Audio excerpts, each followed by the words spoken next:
ओम शांति। 5/11/2024 बाबा के माँ वाक्य हैं। बाबा कहते हैं, मीठे बच्चे, ड्रामा की श्रेष्ठ नॉलेज तुम बच्चों के पास ही है। तुम जानते हो यह ड्रामा हूबहू रिपीट होता है। प्रश्न दिया बाबा ने, प्रवृत्ति वाले बाबा से कौन सा प्रश्न पूछते हैं? बाबा उन्हें क्या राय देते हैं? उत्तर है, कई बच्चे पूछते हैं, बाबा हम धंधा करें? बाबा कहते, बच्चे धंधा भल करो लेकिन रॉयल धंधा करो। ब्राह्मण बच्चे छी छी धंधा शराब, सिगरेट, बीड़ी आदि का नहीं कर सकते, क्योंकि इनसे और ही विकारों की खींच होती है। ओम शांति। रूहानी बाप रूहानी बच्चों को समझा रहे हैं। अब एक है रूहानी बाप की श्रीमत, दूसरी है रावण की आसुरी श्रीमत। आसुरी मत बाप की नहीं कहेंगे, रावण को बाप तो नहीं कहेंगे ना, वह है रावण की आसुरी मत। अभी तुम बच्चों को मिल रही है ईश्वरीय मत। कितना रात दिन का फर्क है। बुद्धि में आता है, ईश्वरीय मत से दैवी गुण धारण करते आए हैं। यह सिर्फ तुम बच्चे ही बाप द्वारा सुनते हो और कोई को मालूम नहीं पड़ता है। बाप मिलते ही हैं संपत्ति के लिए। रावण से तो और ही संपत्ति कम हो जाती है। ईश्वरीय मत कहाँ ले जाती है और आसुरी मत कहाँ ले जाती है, यह तुम ही जानते हो। आसुरी मत जब से मिलती है तुम नीचे ही गिरते आते हो। नई दुनिया में थोड़ा थोड़ा ही गिरते हो। गिरना कैसे होता है, फिर चढ़ना कैसे होता है, यह भी तुम बच्चे समझ गए हो। अभी श्रीमत तुम बच्चों को मिलती है फिर से श्रेष्ठ बनने के लिए। तुम यहाँ आए ही हो श्रेष्ठ बनने के लिए। तुम जानते हो हम फिर श्रेष्ठ मत कैसे पाएंगे। अनेक बार तुमने श्रेष्ठ मत से ऊंच पद पाया है, फिर पुनर्जन्म लेते लेते नीचे गिरते आए हो, फिर एक ही बार चढ़ते हो। नंबरवार पुरुषार्थ अनुसार तो होते ही हैं। बाप समझाते हैं टाइम लगता है, पुरुषोत्तम संगम युग का भी टाइम है ना। पूरा एक्यूरेट ड्रामा बड़ा एक्यूरेट चलता है और बहुत वंडरफुल है। बच्चों को बड़ा सहज समझ में आता है। बाप को याद करना और वर्षा लेना है बस। परंतु पुरुषार्थ करते हैं तो कईयों को डिफ़िकल्ट भी लगता है कि इतना ऊंचते ऊंच पद पाना कोई सहज थोड़े ही हो सकता है। बहुत सहज बाप की याद और सहज वर्षा बाप का है, सेकंड की बात है। फिर पुरुषार्थ करने लगते हैं तो माया के विघ्न भी पड़ते हैं। रावण पर जीत पानी होती है। सारी सृष्टि पर इस रावण का राज्य है। अभी तुम समझते हो हम योग बल से रावण पर हर कल्प जीत पाते आए हैं, अब भी पा रहे हैं। सिखलाने वाला है बेहद का बाप। भक्ति मार्ग में भी तुम बाबा बाबा कहते आए हो, परंतु पहले बाप को नहीं जानते थे, आत्मा को जानते थे। कहते थे चमकता है भ्रिकुटी के बीच में अजब सितारा। आत्मा को जानते हुए भी बाप को नहीं जानते थे। कैसा विचित्र ड्रामा है। कहते भी थे हे परमपिता परमात्मा, याद करते थे, फिर भी जानते नहीं थे, ना आत्मा के ऑक्यूपेशन को ना परमात्मा के ऑक्यूपेशन को पूरा जानते थे। बाप ही खुद आकर समझाते हैं। बाप बिगर कब कोई रियलाइज करा न सके, कोई का पार्ट ही नहीं। गायन भी है ईश्वरीय संप्रदाय, आसुरी संप्रदाय और दैवी संप्रदाय है बहुत सहज, परंतु यह बातें याद रहें, इसमें ही माया विघ्न डालती है, भुला देती है। बाप कहते हैं नंबरवार पुरुषार्थ अनुसार याद करते करते जब ड्रामा का अंत होगा, अर्थात पुरानी दुनिया का अंत होगा, तब नंबरवार पुरुषार्थ अनुसार राजधानी स्थापन हो ही जाएगी। शास्त्रों से यह बात कोई समझ ना सके। गीता आदि तो भी इसने भी बहुत पढ़ी है ना। अब बाप कहते हैं इसकी कोई वैल्यू नहीं, परंतु भक्ति में कनरस बहुत मिलता है, इसीलिए छोड़ते नहीं। तुम जानते हो सारा मदार पुरुषार्थ पर है। धंधा आदि भी कोई का रॉयल होता है, कोई का छीछी धंधा होता है।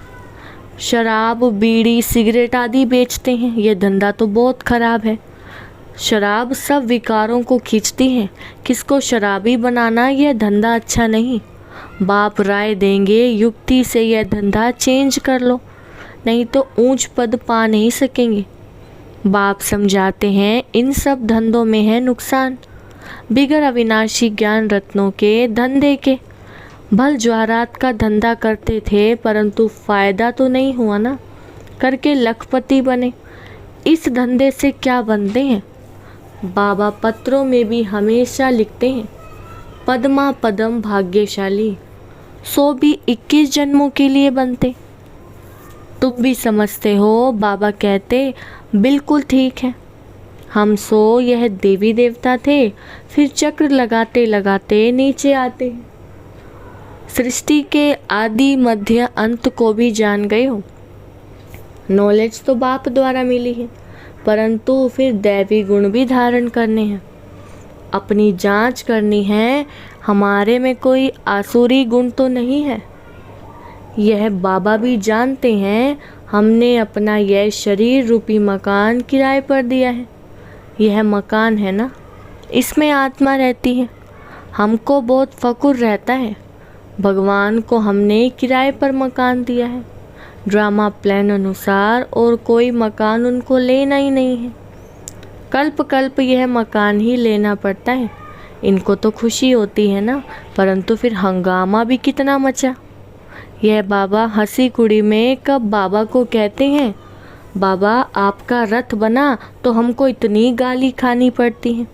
बाप कहते हैं सबसे जास्ती गाली तो मुझे मिली, अब तुम्हारी बारी है। ब्रह्मा को कब गाली मिली नहीं है, अब बारी आई है। रथ दिया है, यह तो जरूर बाप से मदद भी मिलेगी। फिर भी बाबा कहते हैं बाप को निरंतर याद करना। इसमें तुम बच्चे इनसे भी जास्ती तीखे जा सकते हो, क्योंकि इनके ऊपर तो मामला बहुत है। भल ड्रामा कहकर छोड़ देते हैं, फिर भी कुछ लैस जरूर आती है। यह बेचारे बहुत अच्छी सर्विस करते थे, यह संग दोष में खराब हो गए। कितनी डिस सर्विस होती है, ऐसा ऐसा काम करते हैं, लैस आ जाती है। उस समय यह नहीं समझते कि यह भी ड्रामा बना हुआ है।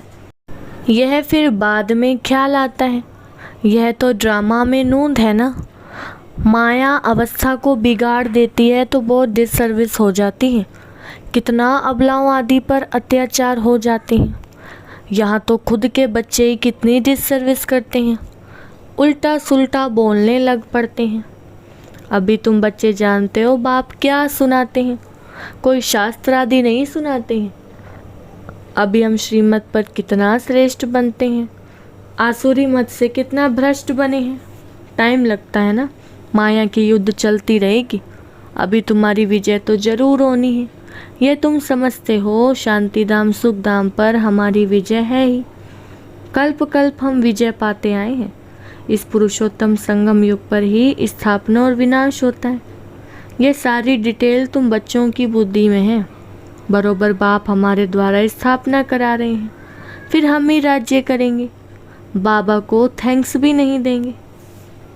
बाप कहते हैं यह भी ड्रामा में नूंद है।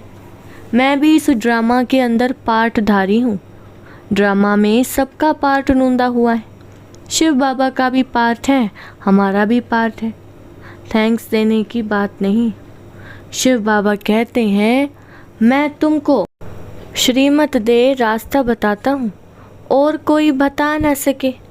जो भी आए बोलो सतो प्रधान। नई दुनिया स्वर्ग थी ना, इस पुरानी दुनिया को तमो प्रधान कहा जाता है। फिर सतो प्रधान बनने के लिए दैवी गुण धारण करने हैं, बाप को याद करना है। मंत्र ही यह है, मन मना भव मध्याजी भव। बस यह भी बताते हैं मैं सुप्रीम गुरु हूँ।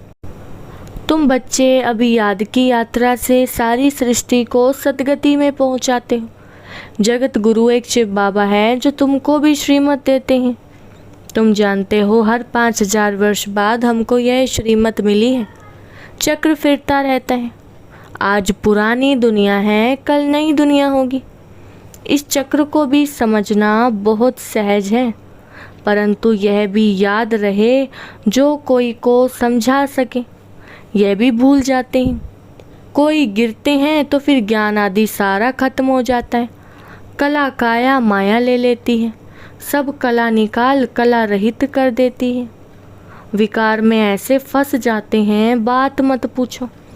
अभी तुमको सारा चक्र याद है। तुम जन्म जन्मांतर वैश्यालय में रहे हो, हजारों पाप करते आए हो। सबके आगे कहते हो जन्म जन्म के हम पापी हैं। हम ही पहले पुण्य आत्मा थे, फिर पाप आत्मा बने, अब फिर पुण्य आत्मा बनते हैं। यह तुम बच्चों को नॉलेज मिल रही है, फिर तुम औरों को दे आप समान बनाते हो। गृहस्थ व्यवहार में रहने से फर्क तो रहता है ना। वह इतना नहीं समझा सकते हैं जितना तुम, परंतु सब तो नहीं छोड़ सकते हैं। बाप खुद कहते हैं गृहस्थ व्यवहार में रहते कमल फूल समान बनना है। सब छोड़ कर आवे तो इतने सब बैठेंगे कहाँ। बाप नॉलेजफुल है, वह कुछ भी शास्त्र आदि नहीं पढ़ते। यह शास्त्र आदि पढ़ा था मेरे लिए तो कहते हैं गॉड फादर इज़ नॉलेजफुल। मनुष्य यह भी जानते नहीं हैं कि बाप में क्या नॉलेज है। अभी तुमको सारी सृष्टि के आदि मध्य अंत की नॉलेज है। तुम जानते हो यह भक्ति मार्ग के शास्त्र भी अनादि हैं। भक्ति मार्ग में यह शास्त्र भी जरूर निकलते हैं। कहते हैं पहाड़ टूट गया फिर बनेगा कैसे, परंतु यह तो ड्रामा है ना। शास्त्र आदि यह सब खत्म हो जाते हैं, फिर अपने समय पर वही बनते हैं। हम पहले पहले शिव की पूजा करते हैं, यह भी शास्त्रों में होगा ना। शिव की भक्ति कैसे की जाती है, कितने श्लोक आदि गाते हैं, तुम सिर्फ याद करते हो। शिव बाबा ज्ञान का सागर है, वह अभी हमको ज्ञान दे रहे हैं। बाप ने तुमको समझाया है यह सृष्टि का चक्र कैसे फिरता है। शास्त्रों में इतना लंबा चौड़ा गपोड़ा लगा दिया है जो कब स्मृति में भी ना आ सके। तो बच्चों को अंदर में कितनी खुशी होनी चाहिए। बेहद का बाप हमको पढ़ाते हैं। गाया भी जाता है student life is the best. भगवान वाच मैं तुमको यह राजाओं का राजा बनाता हूँ, और कोई शास्त्रों में यह बातें नहीं हैं। ऊंचते ऊंच प्राप्ति है ही यह। वास्तव में गुरु तो एक ही है जो सर्व की सदगति करते हैं। भली स्थापना करने वाले को भी गुरु कह सकते हैं, परंतु गुरु वह है जो सदगति दे।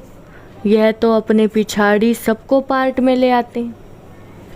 वापिस ले जाने के लिए रास्ता तो बताते नहीं। बारात तो शिव की ही गाई हुई है और कोई गुरु की नहीं। मनुष्यों ने फिर शिव और शंकर को मिला दिया है। कहाँ सूक्ष्म वतनवासी, कहाँ वह मूल वतनवासी। दोनों एक हो कैसे सकते। यह भक्ति मार्ग में लिख दिया है ब्रह्मा विष्णु शंकर 3 बच्चे ठहरे ना। ब्रह्मा पर भी तुम समझा सकते हो। इनको एडॉप्ट किया है तो यह भी तो शिव बाबा का बच्चा ठहरा ना। ऊंचते ऊंच है बाप, बाकी यह है उनकी रचना। कितनी यह समझने की बातें हैं। अच्छा, मीठे मीठे सिकिलदे बच्चों प्रति माता पिता बाप दादा का याद प्यार और गुड मॉर्निंग। रूहानी बाप की रूहानी बच्चों को नमस्ते। हम रूहानी बच्चों की रूहानी बाप दादा को नमस्ते नमस्ते गुड मॉर्निंग।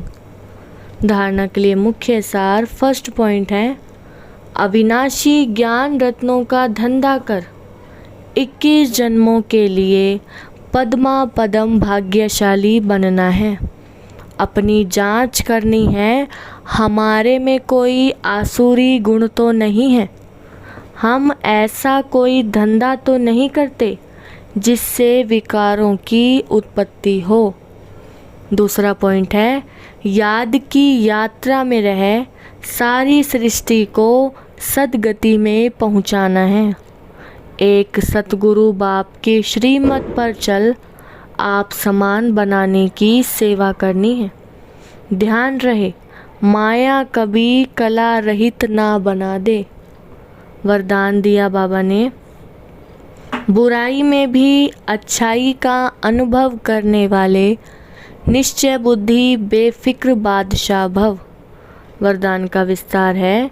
सदा यह स्लोगन याद रहे कि जो हुआ अच्छा है और अच्छा ही होना है। बुराई को बुराई के रूप में ना देखें, लेकिन बुराई में भी अच्छाई का अनुभव करें। बुराई से भी अपना पाठ पढ़ लें। कोई भी बात आए तो क्या होगा यह संकल्प ना आए, लेकिन फौरन आए कि अच्छा होगा। बीत गया अच्छा हुआ। जहाँ अच्छा है वहाँ सदा बेफिक्र बादशाह हैं। निश्चय बुद्धि का अर्थ ही है बेफिक्र बादशाह। स्लोगन है, जो स्वयं को व दूसरों को रिगार्ड देते हैं उनका रिकॉर्ड सदा ठीक रहता है। अच्छा, ओम शांति।